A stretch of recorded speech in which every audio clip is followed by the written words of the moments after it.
मनीष सिसोदिया की गिरफ्तारी के बाद जांच एजेंसियों के दुरुपयोग को लेकर प्रधानमंत्री मोदी को चिट्ठी लिखने वालों में शामिल दिल्ली के मुख्यमंत्री अरविंद केजरीवाल ने एक बार फिर यह आरोप लगाया है कि बीजेपी जांच एजेंसियों के जरिए विपक्ष के नेताओं को परेशान कर रही है। जहां जहां विपक्ष की सरकारें हैं, उनके खिलाफ साजिश रची जा रही है। राबड़ी देवी से सीबीआई की पूछताछ के बाद प्रियंका गांधी और तेजस्वी यादव ने भी यही आरोप लगाया है, लेकिन बीजेपी का कहना है कि विपक्ष विक्टिम कार्ड खेलने की कोशिश कर रहा है।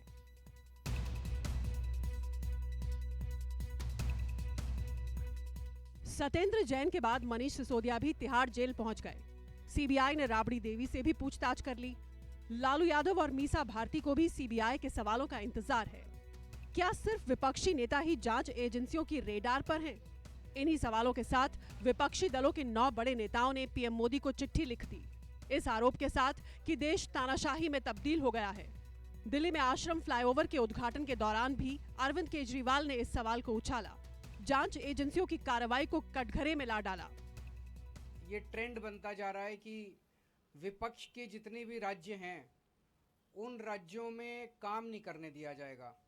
तो या तो उन राज्यों के अंदर ईडी, सीबीआई छोड़ के उन विपक्षी दलों के राज्यों के अंदर उनको तंग किया जाता है, या गवर्नर के ज़रिए उन लोगों को तंग किया जाता है।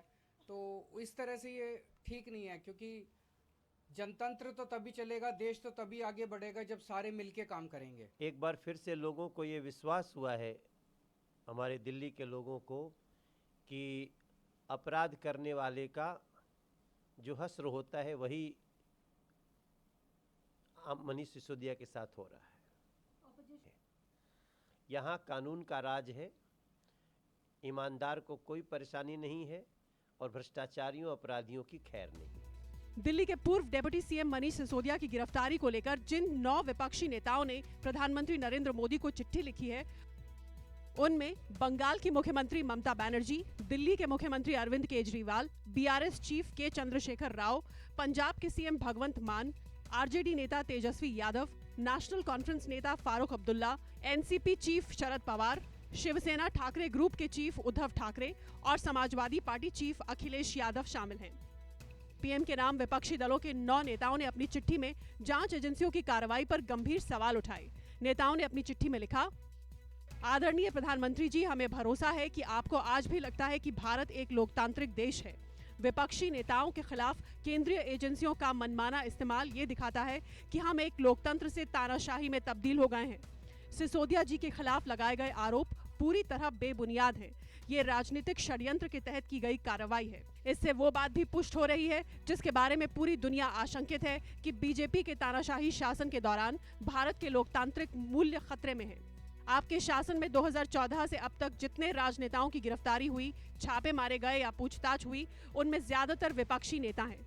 मजेदार बात यह है कि उन विपक्षी नेताओं के खिलाफ केंद्रीय एजेंसियों की जांच धीमी पड़ जाती है, जो बाद में बीजेपी को ज्वाइन कर लेते हैं। विपक्षी नेताओं ने अपनी चिट्ठी में असम के सीएम हेमंत बिस्व शर्मा, टीएमसी नेता शुभेंदु अधिकारी और मुकुल रॉय के खिलाफ जांच एजेंसियों की कार्रवाई और उसे ठंडे बस्ते में डालने का हवाला भी दिया है। इधर राबड़ी देवी से सीबीआई की पूछताछ पर तेजस्वी यादव ने फिर वही आरोप दोहरा दिया। इसलिए कि आप भाजपा के साथ रहिएगा तो राजा हरिश्चंद्र कहलाइएगा। पूर्व में जितने आपने महाराष्ट्र में देखा था, पवार जी जो है, जो उनके भतीजे शरद पवार जी के भतीजे, वो भाजपा में गए तो केस सारा वापस ले लिया था ईडी ने। अब टाइमिंग, अब जिसको जो आकलन करना हो करता रहे। जिस दिन ये नई सरकार बनी है उस दिन से हम कह रहे हैं कि हर महीने तो होता ही ना भाई, तो इसमें कोई फर्क पड़ रहा है किसी को? ये तो बिहार की जनता देख ही रही है। भारत जोड़ो यात्रा के दौरान राहुल गांधी लगातार जांच एजेंसियों की कार्रवाई पर सवाल उठाते रहे हैं। हाल ही में कैम्ब्रिज यूनिवर्सिटी में अपने लेक्चर के दौरान भी राहुल गांधी ने आरोप लगाया था कि जांच एजेंसियों पर बीजेपी का कब्जा है और बीजेपी इन एजेंसियों के जरिए विपक्षी दलों की आवाज दबा रही है। राबड़ी देवी से पूछताछ के बाद कांग्रेस महासचिव प्रियंका गांधी ने भी जांच एजेंसियों पर ये आरोप लगा दिया। Bureau report, news 24।